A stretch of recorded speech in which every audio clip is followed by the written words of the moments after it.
live on the air. I'm Richard Saile. This is wild.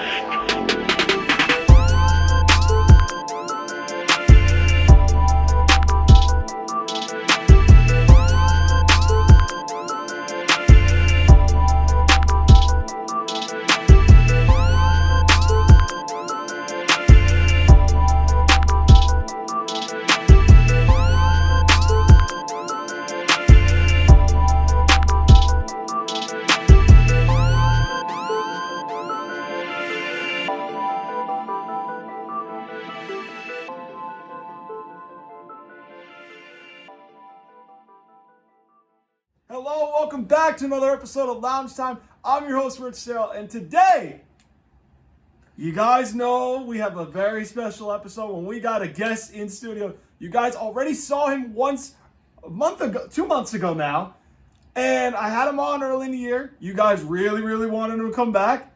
I told you I was going to find a way to get him back, so I got him back for a holiday episode of Lounge Time, fresh off the Chiefs-Texans game that we just watched. I am proud to bring back everybody's number one Lounge Time fan, Yoham, my man Pat Davenport. Yoham! What's up, buddy? What's going on? What's going on, my man? What's up, little Richie? Unfortunately, the Chiefs game wasn't what we thought, but we're going to get into that in a second. Yeah. I know. We don't worry. We still have trash talk for the bandwagons. But we got to go over the playoff picture, which we'll get into later. We're going to go over the NFC side of things. I'm going to talk to you based on some teams who you like, who you think could potentially be a sleeper. We're going to go through the playoff picture. So, let's get into the game that we just watched because the bandwagons, unfortunately, look like they're going to get the 1 seed. It just feels that way. And I don't know how they keep doing it. I don't know how they can get every stinking damn thing to go their way. And they just somehow find a way to pull it out. I don't know how it is. Bandwagons are pulling it off week after week after week. We are so tired of the bandwagons. Yep. It's not even funny. No. Tired of them. Thank God Taylor Swift wasn't in the crowd. No. If she was, they didn't show her. Because I'm tired of seeing her stupid face. Yeah, I don't understand. I mean, I think it's funny because they showed her, maybe game 1, game 2? And then you don't even see her the rest of the freaking season. I saw her in the last 3 weeks or so with Last that 3 weeks? stupid big red lipstick. She looks like some type of fish in an aquarium. I didn't really see her much since week 2, to be honest. She's been around. She's been around. She avoids games where the crowd's going to be negative to her. Yeah, the Buffalo Bills one, I remember. I think the league knows that everybody's getting sick of her. But we're getting sick of the bandwagons. Yeah, I'm getting sick of the Taylor Swift coverage after every fucking touchdown, but they haven't showed her, so that's great. Yeah, we didn't have to see her in this game. So finally, the NFL is like, all right, we'll stop annoying people with it. Good, about time. You took a year and a half to realize this. Good for you. I just want to say one thing to anybody who's on Facebook watching this, any of my peeps, because you know my post that I was putting up last year. So I'm not going to say the whole thing, but no waffle. Oh my God. No waffle, baby. Oh my God. Oh man. But look, we watched the game, Pat. I mean, I'm gonna kind of lead the question into like your thoughts on how the bandwagons look. But I want to start by saying that my biggest takeaways in this game was 2 C.J. Stroud interceptions and how it led to 10 points off turnovers. That being the difference in the game. Those interceptions were bad, and their defense couldn't stop the Chiefs. They were throwing all those underneath passes. Yep. Like you put it, you know. The secondary wasn't playing in close enough. Mm-hmm. The Texans, they were just letting the Chiefs walk all over them. Yeah. I mean, it felt like I don't even think like anybody had like a great receiving game on Kansas City. Like it felt like Hopkins, I think he ended up with 4 for 36. Like that's all right. Like Kelsey didn't really have a great game. No. Like it just felt like every underneath damn pattern is open, and I get people are like, okay, yeah, we're used to Kansas City throwing deep balls down the field to Tyreek Hill. Now they got Worthy, so they're like, okay, we got to make sure we have 2 safeties over the top. Make sure a Worthy. Hollywood Brown came back today. make sure not one of them beats us for like a one-play touchdown. But like, There were only a couple of heaves down the field in this game. Mahomes wasn't throwing the ball down the field big time in this game, couple times. no, but like the point of this was they basically played too high deep, and like the Chiefs have seen it enough now to where they've adjusted. It's like they'll take every underneath pattern, every check down that's open, the middle. If you played zone, like the underneath, they just had every open yard by like a good 3-4 yards. They keep finding a way to win. They keep making their adjustments. I mean, as much as I hate to say it, and you know I can't stand this team. I know you can't stand them. They're good. They keep finding a way to win. It's a good football team. I hate to admit it because I want to see them lose. So do I. But But like I said, I and then like every time they play man, right? You think, okay, they have them pretty much covered, and then they have a running back wheel either to Pacheco or to Hunt, and it's like, yeah, well, Hunt was catching some passes today too. Yeah. Not just running the ball. yep.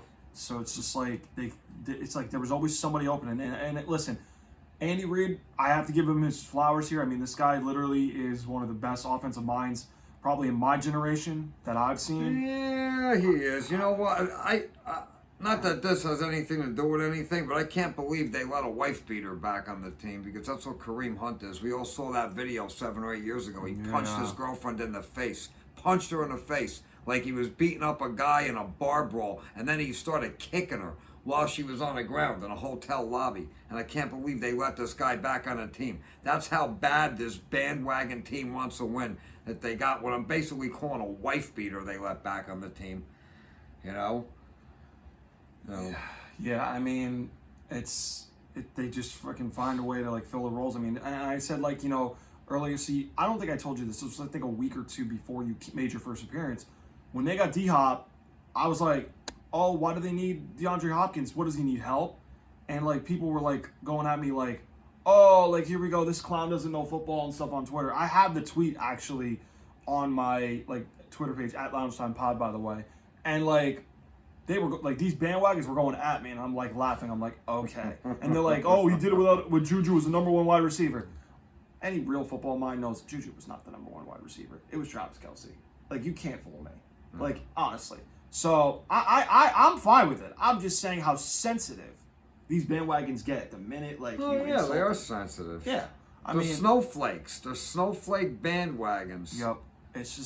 It's so nauseating. I mean, the It fact, is nauseating. like, it's like the only team to beat them so far is the Bills, which we're gonna get to in a moment. But like, it's just, man, I'm like, and I'm still trying to figure out like how in the hell does somebody beat them? I mean, the only team that so far has done it is Buffalo, and I'm looking at. We'll get to the AFC playoff picture in a moment, but I just feel like this game. I didn't say the Texans were going to win, but I just felt like Anderson, Danielle Hunter, they can set the edge, right? And then it just came down to, can Stingley take away Hopkins? Clearly, you know, he got a flag on him for holding, which would have been a sack, and it gets wiped away by a defensive hold. So, and it leads to 3 points. So, but Well, 2 more games for Kansas City on the road. On the road, both of them. Pittsburgh and then Denver. yep, Both tough places to win. On the road, you got a Pittsburgh that, you know, with Russell Wilson, a lot of people thought that when they took Russell Wilson on the team, he was basically on his way to being washed right, and wasn't going to be able to do much for them, and right, they were wrong about that. yep. Right? Looks like Pittsburgh's going to get the win in the AFC North. I don't think Baltimore's going to overtake them. I think Baltimore's going to end up being your wild card there. Yeah, well, they're about to go play momentarily right now. Yeah, So- that game's going to be on TV like any minute. Yeah. So now I guess what we'll do is like, I know that you're probably like at this moment wondering like myself, like, and I'm going to ask you, I don't think the Texans are now that team that you feel like can beat them, but I want to go through the AFC playoff picture, and you don't have to tell me based on like any of these. Well, you can't. You're probably going to tell me one of these teams anyway. But my question for you is, out of the AFC teams, based on what I'm going to name off, and who you feel like you've seen, just in the AFC first, who do you feel like is the best team that you feel like has the best chance to take down the Chiefs and beat them? Take them out in the playoffs. Yeah. I mean, I really got to say the Buffalo Bills, partially because the Bills are the only team that's beaten them this season. The only team that's beaten them. And what was that, by a touchdown, right? No, it was actually by double. It was, I think, by 9. Was it that big? It was 30-21. Yeah. Because Josh Allen ran it in. That was basically one of the highlights of his potential MVP season right now.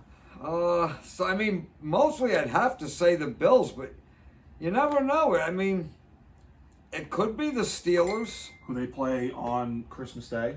Who they're going to be playing in 4 days from now. Yep. I mean, I think, honestly, the Chiefs are going to lose that one. You think they're going to lose at They had a Pittsburgh? lot of injuries today. Chris Jones had a calf injury. He might not be out, but he got hurt. Mm-hmm. Okay, Mahomes' ankles were both hurt in the last game, both of his ankles. And he got jacked up a couple times today. He's still on his feet, but you notice they adjusted their play calling for those injuries. He wasn't doing nearly as much running around and getting outside the pocket. Yeah. What did they say? A huge high ankle sprain on Mahomes. He looked just fine. He looked fine, but he didn't look 100%. You could see they changed their game plan for him in this game. Yeah. How many times did you see him scrambling around way outside of the pocket? More than a handful. Not as much as usual. No, not as much as usual, but you saw more than a handful. Yeah, he did it. Yeah. I mean, I don't know. There was somebody else on their team, a special teams player that got hurt too. And you know what? I don't want to see this team lose because of injuries. I want to see them lose because somebody outdoes them, because somebody outplays them. Mm-hmm. Right now, I think it's got to be the Bills, really. Yeah. I mean, I mean, they're the only team that beat them so far, like I mentioned earlier. I mean, they're about to play Pittsburgh in a few days. Houston clearly couldn't beat them. And now, forget it. They were going to lose Tank Dell for the season because of a bad knee injury. Houston's defense couldn't stop them. That too. The Ravens, game 1. I know that they're a different team since game 1, but I don't trust their defense. Lamar Jackson in the postseason, I don't trust him to beat a good team. No, me neither. They let the Chiefs into the Super Bowl last year in that AFC Championship debacle. Yeah, the Chargers, look, they played them close both times. I just don't trust their passing game, and when they have to run against Kansas City, they get stopped. I mean, I know they came back and scored 14 in the third. I get it. But clearly that Denver defense that the Chargers lit up is a way different defense than Kansas City's defense. I mean, Denver was top 3 in points allowed, and they got shredded by Justin Herbert in the second half. So you're going to tell me what? You're going to expect that Justin Herbert to show up again against Kansas City for the third time? I don't see that. No. Denver, look, they played them good in Kansas City. But are you really going to tell me that you trust Bo Nix to win a playoff game at Arrowhead? I know Sean Payton's a great coach. It's a lot to ask for. It is. I don't know if they can do that. I don't know if they can do that. I don't know if they can do that. I don't know either. I think Buffalo is our only chance, really, to be honest with you. It's going to end up being in the AFC Championship game. That's what it's going to be. Yeah. So the thing that we were talking off camera before we started recording just now was the fact that the only quarterbacks to beat Mahomes in the Mahomes-Andy Reid era, especially in Arrowhead, are Tom Brady and Joe Burrow. Now, Josh Allen's beating him. Josh Allen's beaten him the last 4 regular season meetings. 3 of those have come in Arrowhead since 2021. But he can't win in the postseason against him. Does that concern you if it potentially is a Bills-Chiefs playoff rematch in Arrowhead again? No. You know what? Buffalo's been knocking on the door. Buffalo has never won a Super Bowl. Yep. All right? They've been in a bunch of them. In fact, tell me if I'm wrong. Go. Buffalo was the only team to ever play in 4 Super Bowls in a row, weren't they? They lost every one of them. Yeah, you're right about that. 2 to the Dallas Cowboys in a row. It's the same 2 teams, right? That was like the 92, 93 seasons. Yeah, you nailed it, yeah. Okay? But prior to that, and I wasn't watching football, but didn't they lose to maybe the Washington Redskins? 91. And then the New York Giants? In 90, yep. 1990 and 91, yep. 4 Super Bowls in a row they were in. 4 appearances in a row. Didn't win one of them. This team's been knocking on the door for 30 years. And they've been knocking on the door with Josh Allen for the last, 5 years, 6 years? About 5, you're right. That would be the thing I would think that would push them to make the effort to beat Kansas City in Arrowhead in the AFC Championship game. Yeah, I mean... Because how long are you going to keep knocking on the door? Remember the Chargers, when they were the San Diego Chargers, were knocking on the door for years.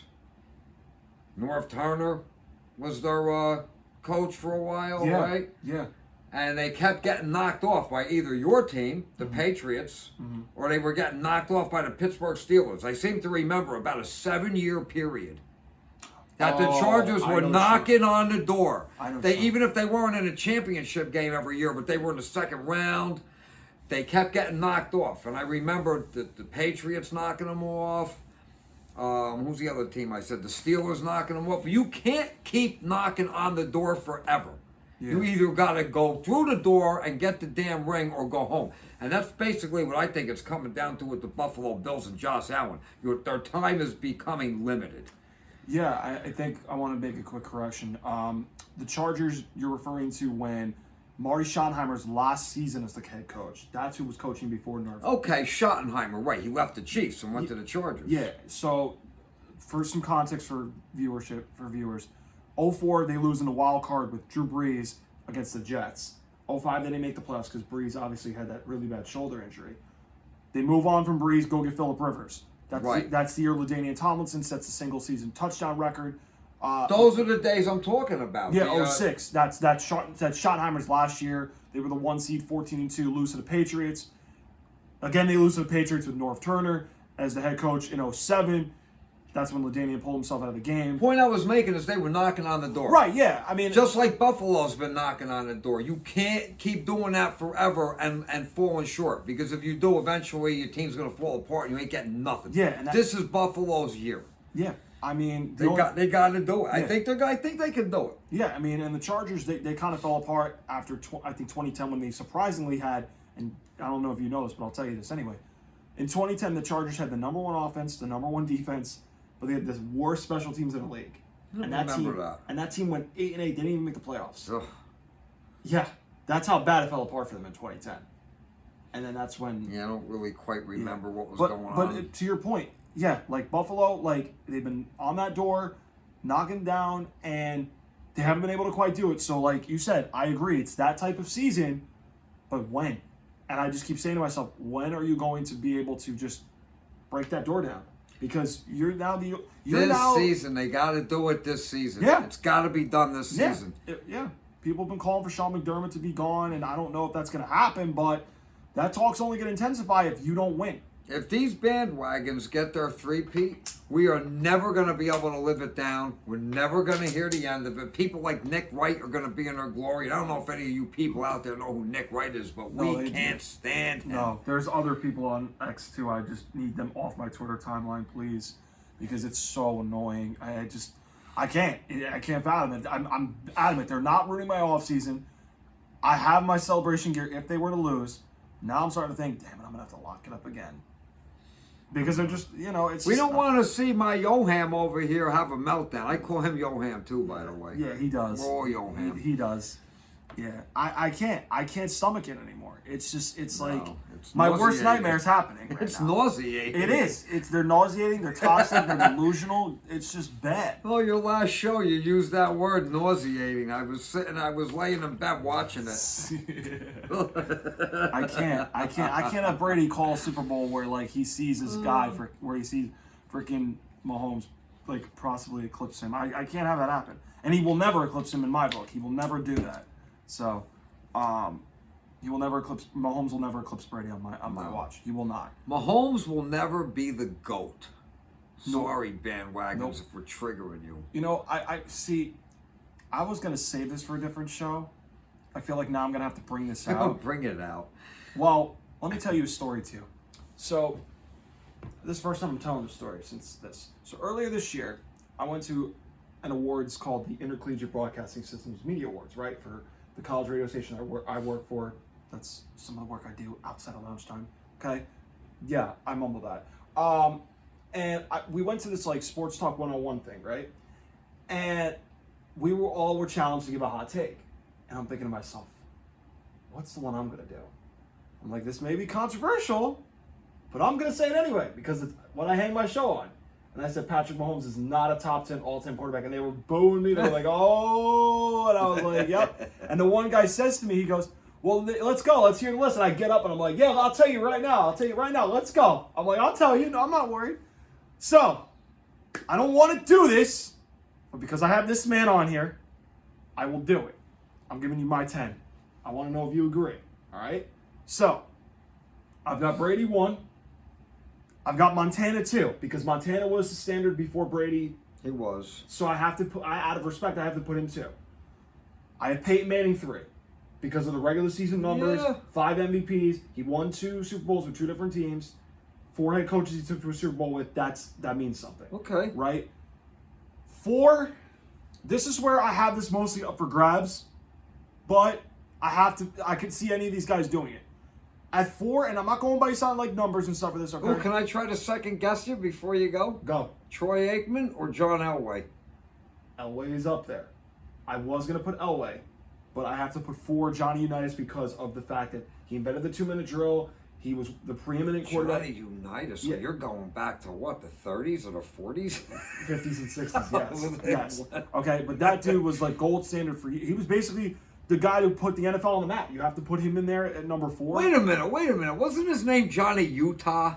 No, Johnny Unitas. You sure wasn't in that movie Point Break, Johnny Utah? I might have to look that up. I'm I don't making a know joke. that part. See, I don't Remember know that. Keanu Reeves? I don't know that one. I'm making a joke. Oh, no. Johnny Unitas or something. Gary Busey. Yeah. So he's 4. 5.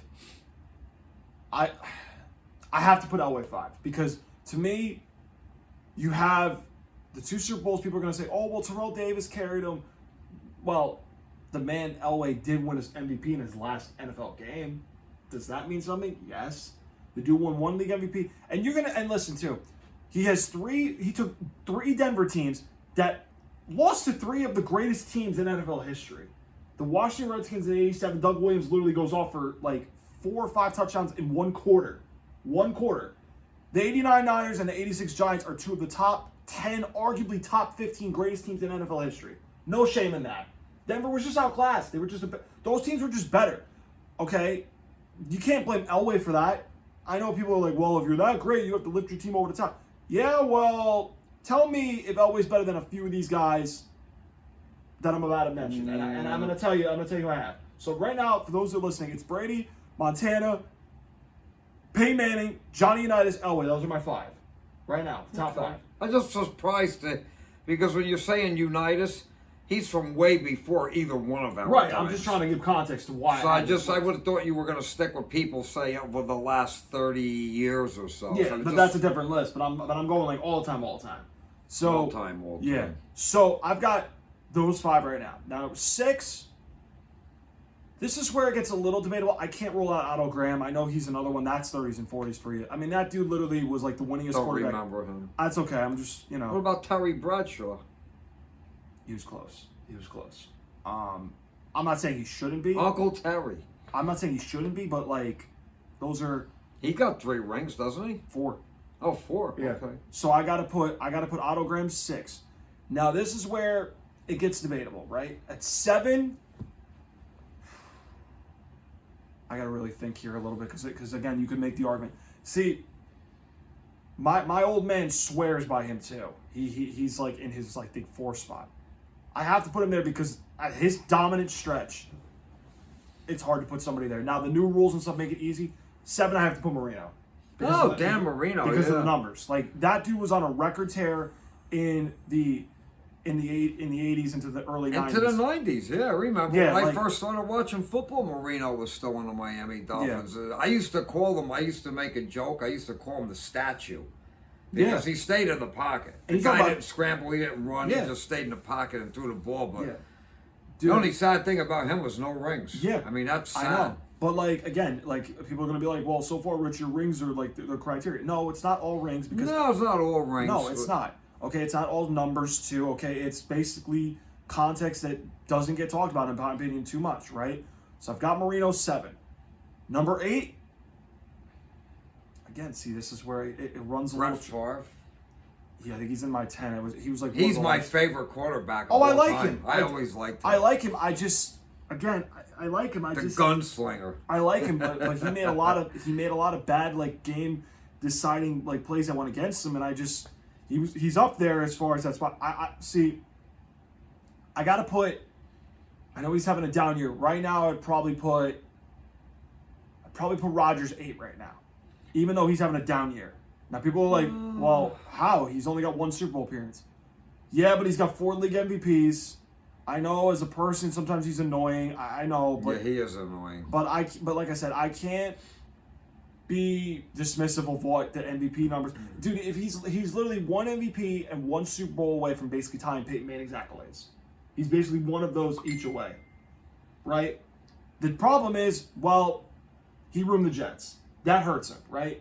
I could arguably have him outside my top 10. I can't do that because of the talent and all that stuff, but I've got him 8. And I again, he's great. I've seen him have big playoff performances, but he also lost to Brady in the NFC Championship game in 2020. He's had too many one-and-dones. Oh, I remember that. But I don't know. I feel like it's enough to put him ahead of Favre. In my opinion, I have this conversation with my old man back and forth.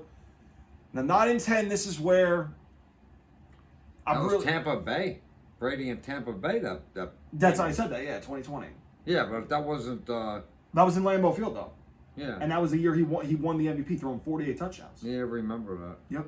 So, 9... I mean, again, like...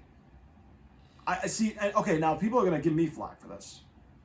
Steve Young's going to be my top 10. Oh, well, listen, I remember him because on the 49ers. He was great. Because let me say this. If he started anywhere else, you're going to tell me he wouldn't have better numbers and better like accolades than what he ended up with? I know he was in Tampa. Now, Tampa Bay was the Siberia of the NFL when he first got to the league. And he was no chance going to succeed in Tampa Bay. But Bill Walsh wanted him and saw something. And Bill Walsh wanted to start Steve Young over Montana. People forget that actually was a thing. But Joe Montana outdid him because why? Yeah, he had to sit behind Montana for quite a while. Right. But you know what? He got a Super Bowl with the 49ers. He did. But the thing is, 95 seasons. His small window. 94. Yeah, his small window. He won 2 league MVPs and a Super Bowl. And the only teams that really stopped him from getting there were the Cowboys in the 90s and the Packers in the mid 90s with Reggie White, with Brett Favre, Mike Holmgren, who was his quarterback coach. Yeah. Like, that's not a bad thing. That's not a bad thing. Oh, but he played 7 years. Okay, but if he played longer with today's rules, you're going to tell me he wouldn't have more than 2 MVPs and more than 1 Super Bowl ring? Come on. Yeah. Like, come on. It's a small sample size, but the man, he was basically the best mobile quarterback, best dual threat quarterback of his generation. Those days. Wow, Young to Rice. Remember Young to Rice? Yeah, like, I mean, people say, like, you know, Elway, which, again, I love Elway, but Elway became more of a pocket passer later in his career. Steve Young could still move even later in his career. Okay? He just didn't play long enough, and he played 7 years. So, in my opinion, for the kids out there, he was the best dual threat quarterback before all these running quarterbacks came along and stuff. Okay? True. That's true, though. He was better than Michael Vick. He was better than Russell Wilson. He was better than Cam Newton. Yes, because he actually won MVPs. He won a Super Bowl.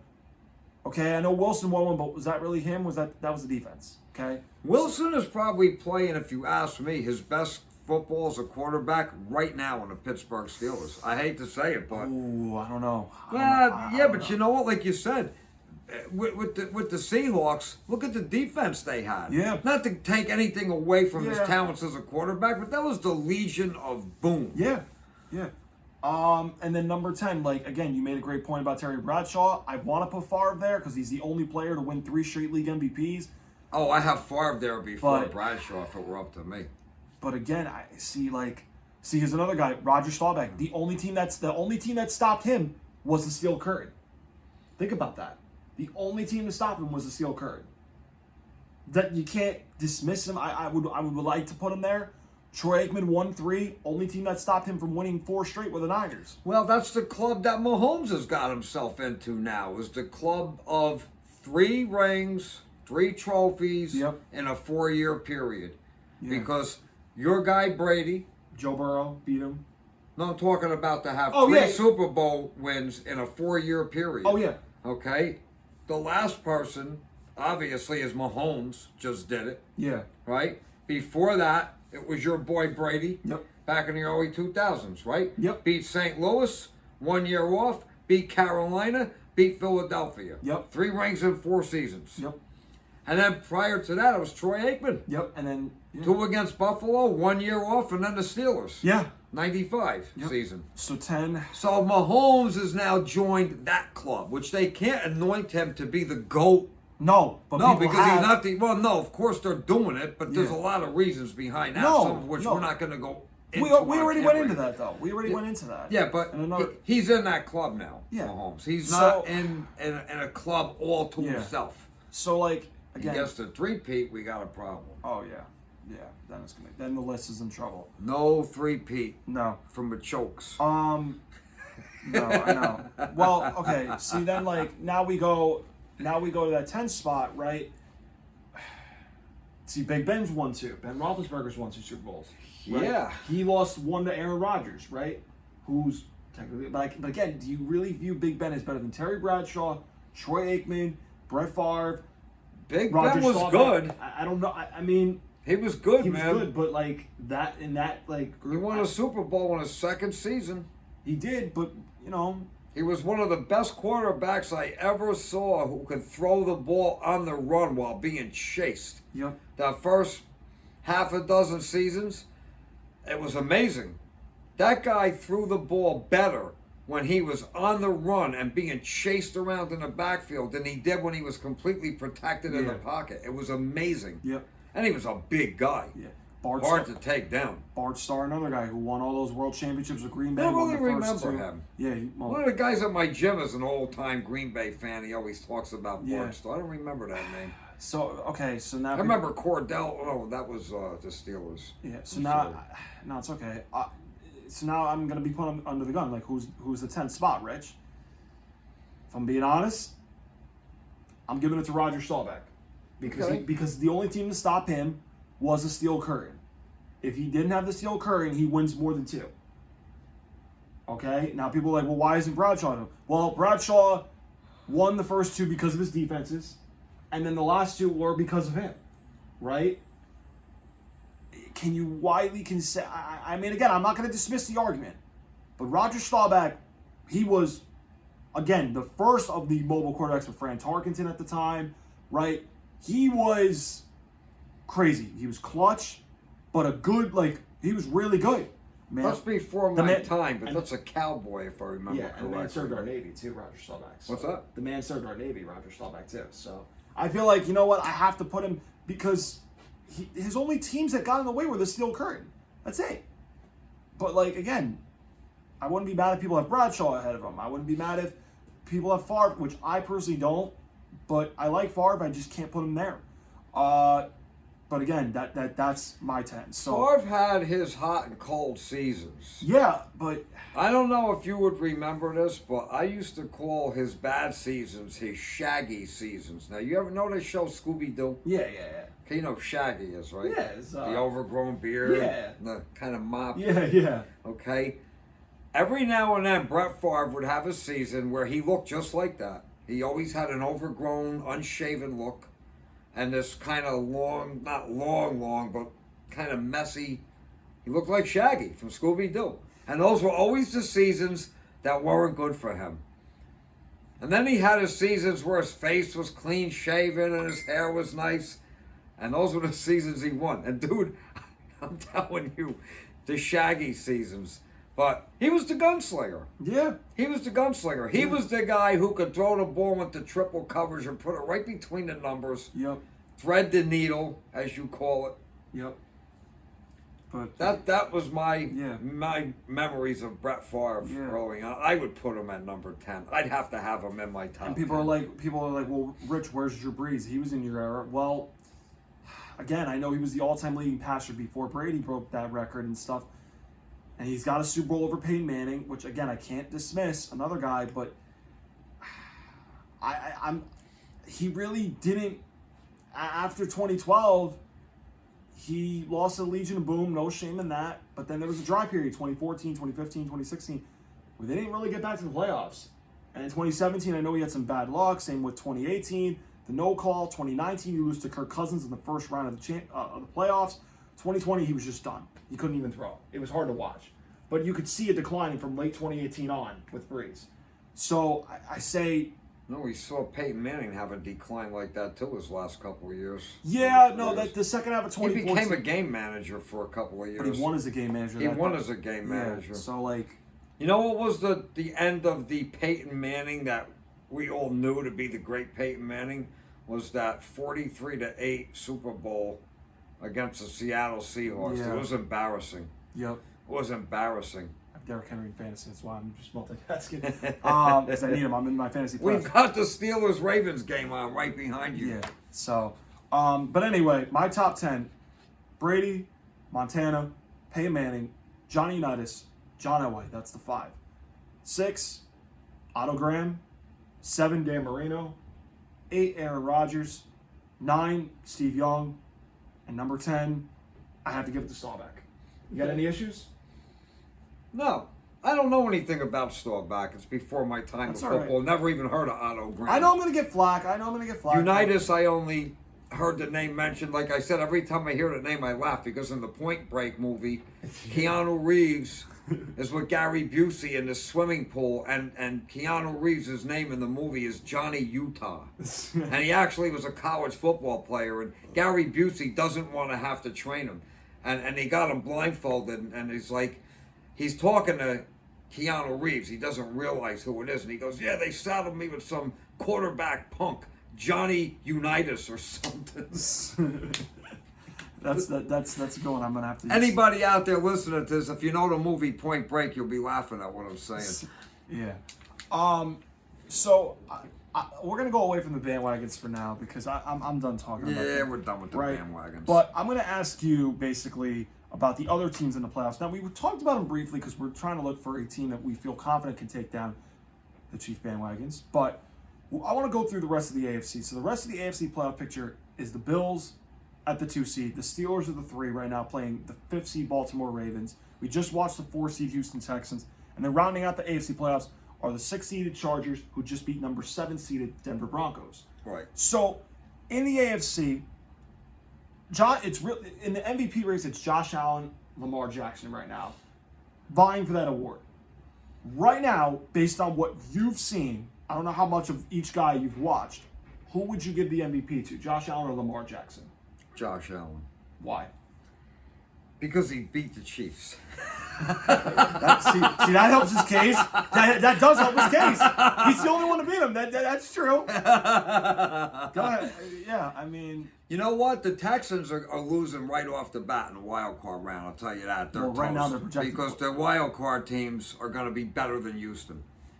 From what I saw Houston do today, they are the weakest division winner. Obviously, they are. Yeah, no, they are. Okay, and 4C, but I mean, they're losing in the wild card round. I'm telling you right now, because the wild card teams, which are basically going to be the Ravens, Yep.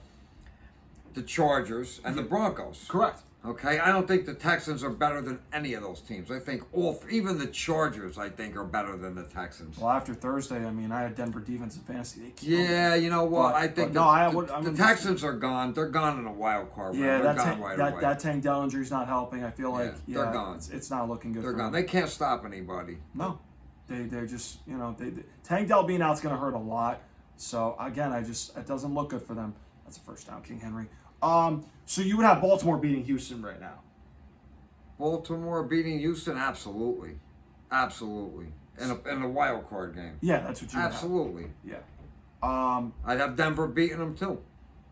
Well, Denver would play Pittsburgh, right? Well, no, Denver would play Buffalo, which I don't think Buffalo. But I'm just saying, if any of those 3 teams had to play the Texans, every one of them. The Chargers would be the only one the Texans might have a chance against. Yeah, because I don't think the Texans could overcome the Broncos or the Ravens. Either one of them. Texans are gone. They're gone right away. Yeah, I wouldn't dispute that. They're gone right away. So let me ask you in the AFC,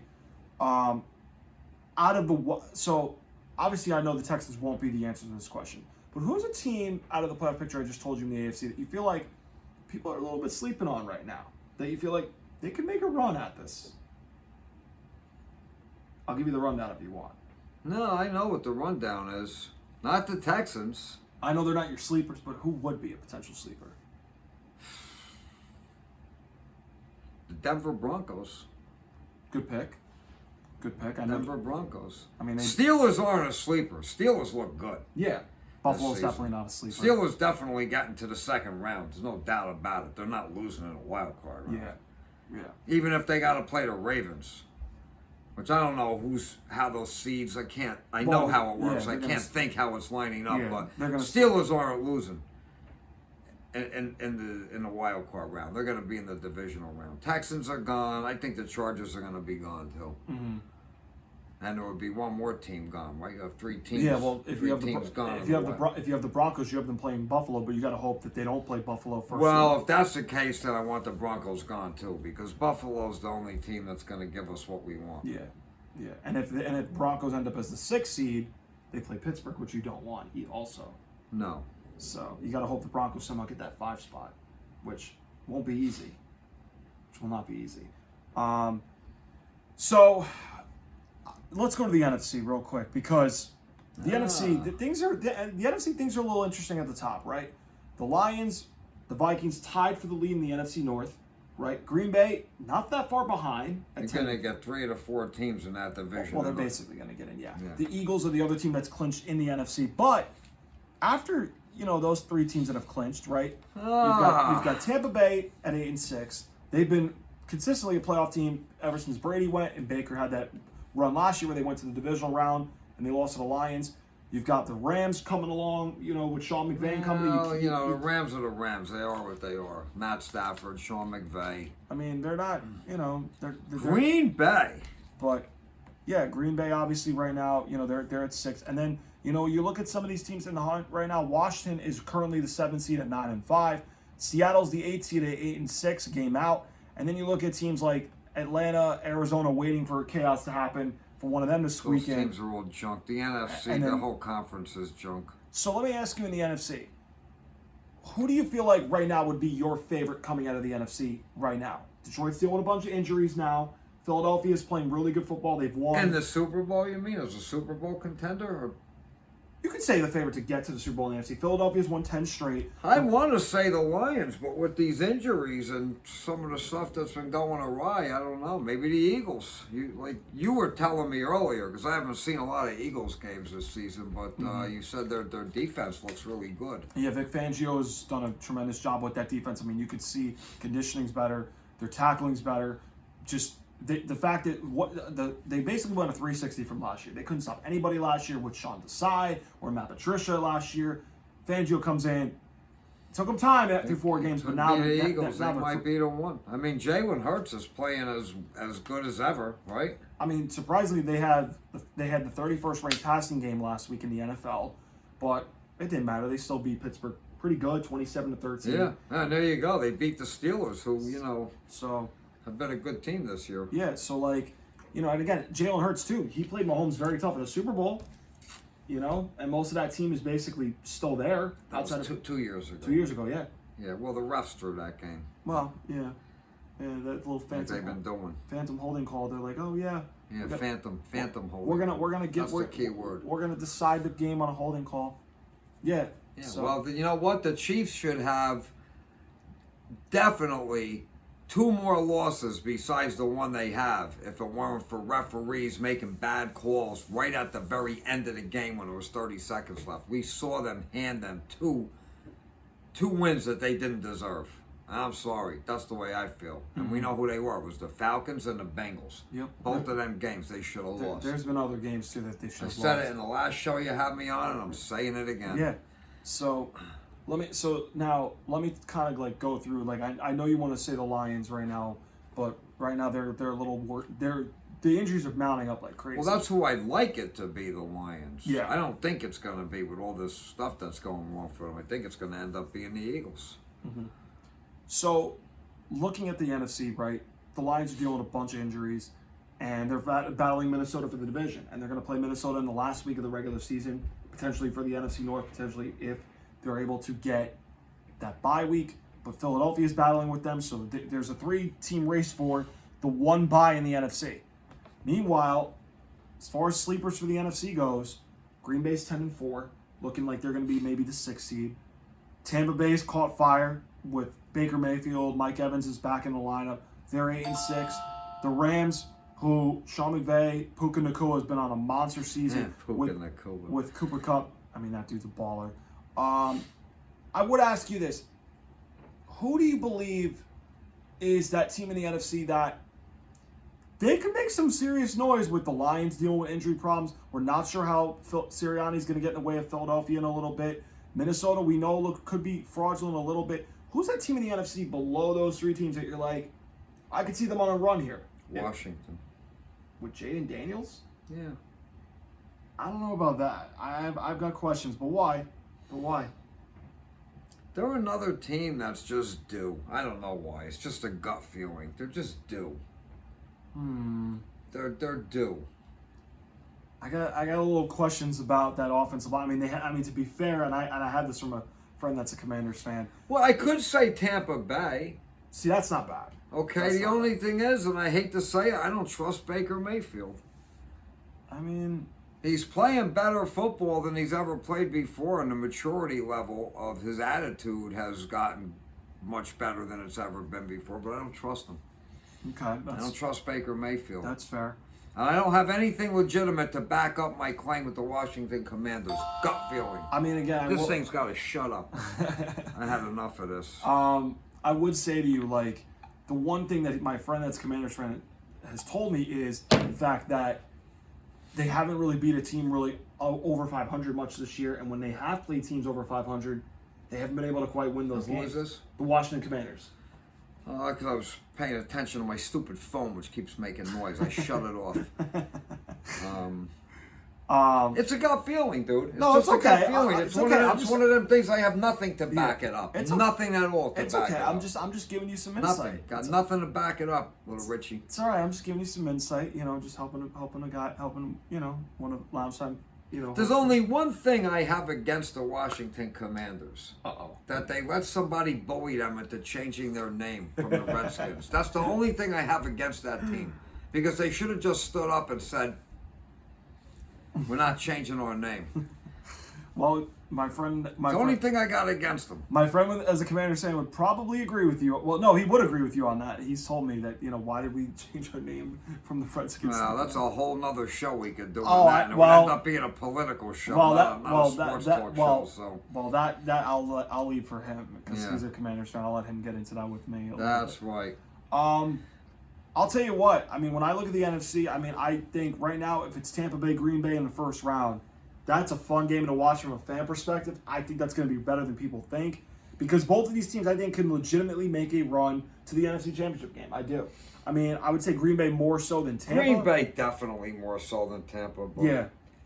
See, I've got a stigma about Tampa because I saw Brady go there Yeah. and turn that team into a Super Bowl winning team. And the last time Tampa Bay had a Super Bowl before the one that Brady got for them was back in like 2001 or 2 when they beat the Raiders. Yeah. 48-21 or something. Yeah, no, I think you're right. Oh, they clobbered them, dude. They Yeah. bought the over and all by themselves. The over-under was 44 in that game. I watched it at your father's deli in East Rutherford, dude. The Comedy Deli. He's told in the snow. He's told me that 1,000 times.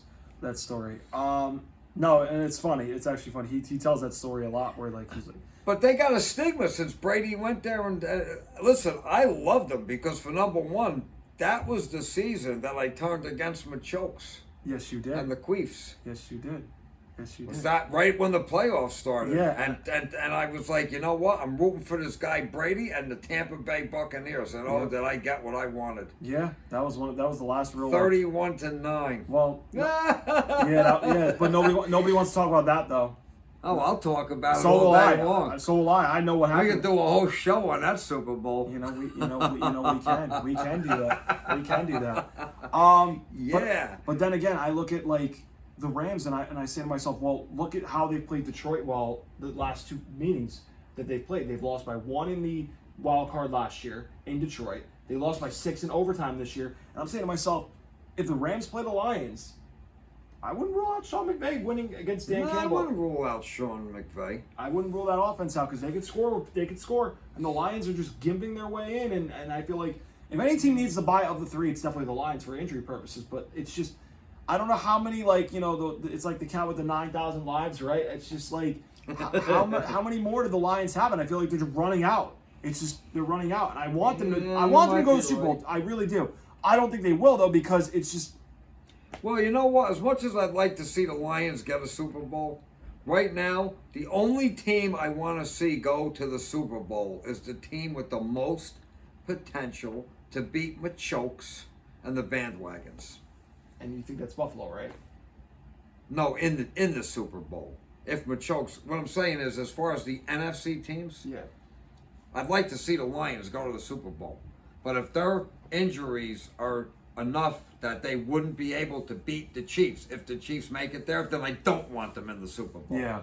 Whoever from the NFC gets into that Super Bowl needs to be the team with the most potential to knock the Chiefs off. Yeah. If the Chiefs make it there, which hopefully they won't even get there, but if they do. Well, it's not looking good as far as keeping them out. But everybody that's gone through three-peat, whether it was the 94 Cowboys, whether it was my Patriots in 05, whether it was the 1999ers, they didn't get to the Super Bowl all those years, right? So the only hope of that is Buffalo knocking them out within the conference. But That would be great. again, it's not going to be easy. So in the NFC, you have Philadelphia right now coming out of the NFC to go to the Super Bowl as far as the best team that could maybe challenge the Chiefs. if Yeah, they were to get there. probably. I would have to agree with that. Yeah. Yeah.